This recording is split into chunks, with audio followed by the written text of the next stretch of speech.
बिहार के सीतामढ़ी जिला के बेलसन विधानसभा से युवा विधायक अमित कुमार से हुई खास बातचीत में उन्होंने अपने कामकाज का जिक्र किया।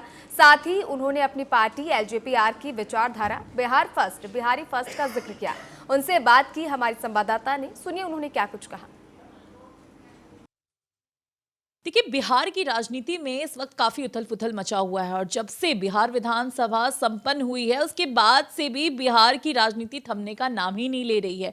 अभी हाल ही फिलहाल में हमने देखा कि नीतीश कुमार ने जब से पदभार ग्रहण किया फिर से मुख्यमंत्री पद पर, उसके बाद से नीतीश कुमार का यूं बुर्खा उठाना चर्चा में बना हुआ है। तो उसके अलावा नितिन नवीन साहब का राष्ट्रीय कार्यकारी अध्यक्ष बनना भी चर्चा का विषय बना हुआ है। तो बिहार लगातार जो है चर्चाओं में बना हुआ है।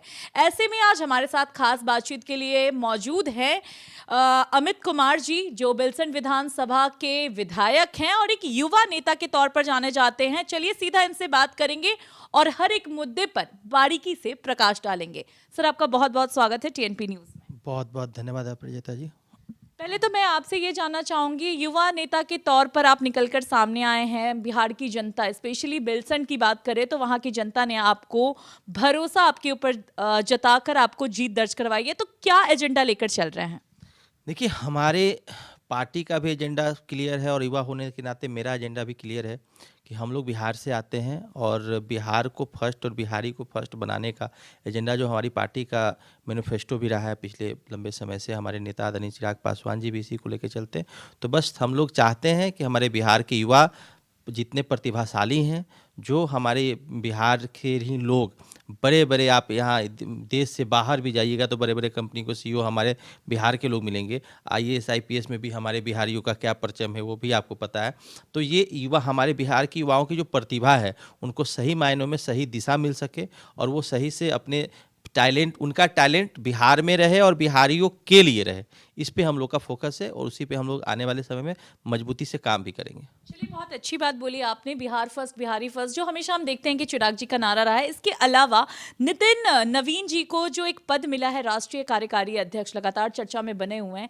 इसमें आप बिहार के लिए कितनी बड़ी उपलब्धि मानते हैं कि बिहार से निकलकर एक युवा नेता को चुना गया इतने बड़े पद के लिए? तो आप कितनी बड़ी उपलब्धि मान रहे हैं? देखिए, हम लोग युवा हैं और जब ऐसा अपॉर्चुनिटी हमारे युवाओं को मिलती है, आप देखिए ना कि बीजेपी देश की सबसे बड़ी पार्टी है, सबसे बड़ा संगठन है और उस संगठन में एक युवा को इतना बड़ा, सबसे उस पार्टी का सबसे बड़ा पद मिलना, और ये बिहारी होने के नाते हम लोग के लिए गर्व की बात है कि नितिन नवीन जी बिहार से हैं। उनका एक बहुत लंबा पॉलिटिकल अनुभव भी रहा है।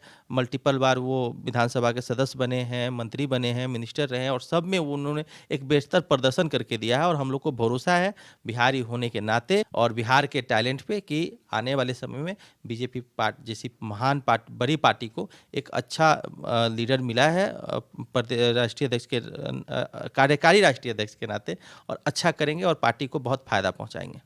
अच्छा, नीतीश कुमार जी इस बार फिर से चर्चा में बने हुए हैं। आपने देखा कि अभी बुर्खा वाला मैटर बहुत ज़्यादा चर्चा में था कि एक डॉक्टर का बुर्खा, उन्होंने महिला डॉक्टर का, तो जिस पर बहुत ज़्यादा सियासत गरमाई हुई है। इस पे आपकी क्या प्रतिक्रिया है? देखिए, आप बताइए प्रजेता जी, आप भी महिला हैं और अगर आप किसी भी जगह पे आप क्या करने गई थी, वो गई थी अपना नियुक्ति प्रमाण पत्र लेने। तो नियुक्ति प्रमाण पत्र लेने जाइएगा तो मुंह ढक के आपका पहचान कैसे होगा कि आप जो आए हैं, आप सामने से आप कौन है, आपको हम कैसे पहचानेंगे? अगर आप पूरा मुंह ढक के जाइएगा तो आपका पहचान तो दिखाना पड़ेगा। तो अगर पहचान दिखाइएगा नहीं तो हम किसी का नियुक्ति पत्र किसी के हाथ में दे देंगे। ये मेरा अपना सोच है कि किसी का भी नियुक्ति प्रमाण पत्र किसी के हाथ में दे नहीं सकते हैं। तो आपको एक तो वैसे जब आप नियुक्ति प्रमाण पत्र खास करके लेने जा रहे हैं तो आपको अपना आइडेंटिटी छुपा के जाने का, मुंह ढक के जाने का कोई मतलब नहीं बनता है। तो मेरे हिसाब से आपको वहाँ पे उस तरह से जाना ही नहीं था जब नियुक्ति प्रमाण पत्र देने जाना था। तो